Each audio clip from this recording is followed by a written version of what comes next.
right now, an Elgin man who thought he was helping the homeless now faces a battle with his suburb.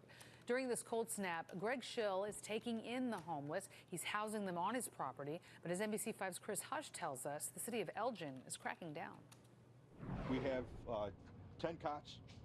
Each cot has 2 sleeping bags or a sleeping bag and blankets. On cold days like this, Greg Schiller opens up his basement to those who have nowhere else to go. I've got 4 pair of gloves on and my fingers are frozen. When the shelter wasn't open downtown, I would take them in and they could stay down here with me. We'd watch movies, drink coffee, eat food. He started this last year, first in his garage until the city shut it down.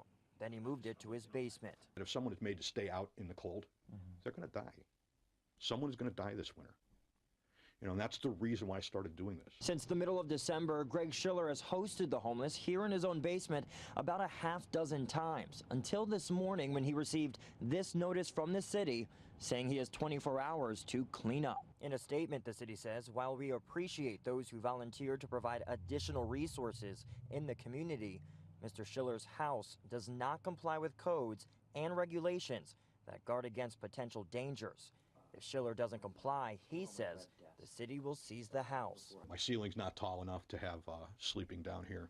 It has to be over 7 feet, and it's 6 feet 7 inches. If we don't have places to go like that when it's this cold, we'll all die. Available shelters often have strict rules requiring proof of residence and strict criteria on criminal records.